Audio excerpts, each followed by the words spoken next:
ಅಂತ ಹೇಳ್ತಾ ಇಲ್ಲ. But if there is an agreement, it has to be honored. Sir ಇನ್ನೊಂದು ಸರ್, ಈಗ ಬಿಜೆಪಿ ಹೆಚ್ಚು ಎಂಪಿ ನಿಮ್ಮ ಪಾರ್ಟಿ ಅನ್ವಯ ಆಗುತ್ತೆ. ಎಲ್ರಿಗೂ ಆಗ್ಬೇಕ್ರಿ. ಒಂದ್ಸಲಿ ಮಾತುಕತೆ ಅಂದ್ಮೇಲೆ ಇನ್ನೇನು, ನಮಗೆ ರಾಜಕಾರಣದಲ್ಲಾಗ್ಲಿ ಜೀವನದಲ್ಲಾಗ್ಲಿ ಮಾತಿಗೆ ಗೌರವ, ಮಾತಿಗೆ ನಡ್ಕಣವನೇ ನಾಯಕ ಅಲ್ವಾ. ಇದ್ರ ನಡುವೆ ವಿಜೇಂದ್ರ ಅವರು ಭೇಟಿ ಮಾಡಿ ಮಾತಾಡೋದಿದೆ ಸರ್. ನಮ್ಮ ಅಧ್ಯಕ್ಷರು ವಿಜೇಂದ್ರ ಅವರು 50ನೇ ವರ್ಷದ ಹುಟ್ಟುಹಬ್ಬ, 50 ವರ್ಷ ಆಗಿದೆ ಅಂತ ಅವರು ಅವಾಗ ಬೆಳಗಾಂನಲ್ಲಿ ಇದ್ರು, ನಾನು ಕೂಡ ಇರಲಿಲ್ಲ. ಅವರು ಬೆಂಗಳೂರಿಗೆ ಬಂದಮೇಲೆ ನಾನು ಭೇಟಿ ಮಾಡಿ ಅವರ ಹುಟ್ಟುಹಬ್ಬಕ್ಕೆ ಅವರಿಗೆ ಶುಭಾಶಯಗಳನ್ನು ಕೋರಿದ್ದೇನೆ.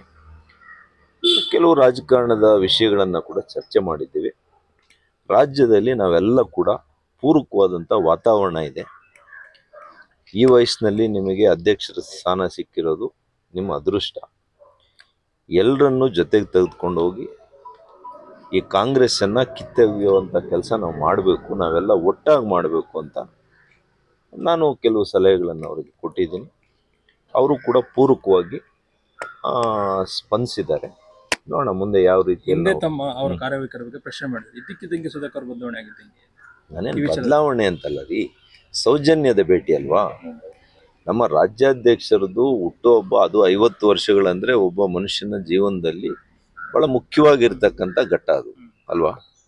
ಅದನ್ನು ಹೋಗಿ ಸೌಜನ್ಯವಾಗಿ ನಾವು ವಿಶ್ ಮಾಡುವಂಥದ್ದು ಮಾನವೀಯತೆ. ಮತ್ತು ಒಬ್ಬ ಸಂಸತ್ ಸದಸ್ಯನಾಗಿ ಈ ಪಕ್ಷಕ್ಕೆ ಬರಬೇಕು ಅಂತಂದರೆ ಅವರು ಮತ್ತು ಮಾನ್ಯ ಯಡಿಯೂರಪ್ಪನವರು ಅನೇಕ ಬಾರಿ ನನ್ನ ಜೊತೆ ಚರ್ಚೆ ಮಾಡಿದ ಮೇಲೆ ಅವ್ರನ್ನ ನಂಬಿತಾನೆ ನಾನು ಬಂದಿರೋದು. ಹಾಗಾಗಿ ನಮಗೇನು ವಿಶ್ವಾಸದ ಕೊರತೆ ಏನಿಲ್ಲ.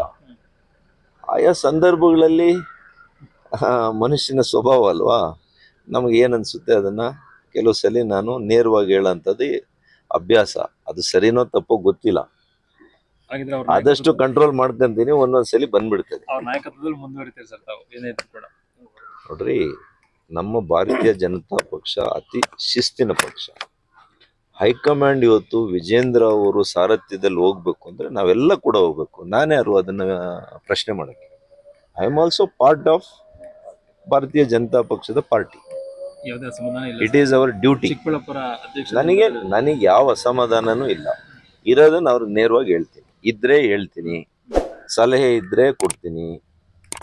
ಇನ್ನೂ ಅವ್ರು ಹೆಚ್ಚಿನ ವಿಶ್ವಾಸ ತಗೊಂಡು ಪಕ್ಷ ಕಟ್ಟಬೇಕು ಇಂಥ ಕಡೆ ಜವಾಬ್ದಾರಿ ಕೊಟ್ಟರೆ ಆ ಜವಾಬ್ದಾರಿಯನ್ನು ಸ್ವೀಕಾರ ಮಾಡಿ ಅದಕ್ಕೆ ನ್ಯಾಯ ಕೊಡುವಂಥ ಕೆಲಸ ಕೂಡ ಪ್ರಾಮಾಣಿಕವಾಗಿ ಮಾಡ್ತೀನಿ. ಲೇಟೆಸ್ಟ್ ಹಾಗೂ ಇಂಟ್ರೆಸ್ಟಿಂಗ್ ಸುದ್ದಿಗಳಿಗಾಗಿ ಬಾಸ್ ಟಿವಿ ಕನ್ನಡ ಚಾನೆಲ್ನ ಸಬ್ಸ್ಕ್ರೈಬ್ ಮಾಡಿ, ಹಾಗೆಯೇ ಬೆಲ್ ಐಕಾನ್ ಪ್ರೆಸ್ ಮಾಡಿ. ಇದರ ಜೊತೆಗೆ ಫೇಸ್ಬುಕ್, ಇನ್ಸ್ಟಾಗ್ರಾಮ್, ಎಕ್ಸ್ ನಲ್ಲೂ ಮಿಸ್ ಮಾಡದೆ ಫಾಲೋ ಮಾಡಿ.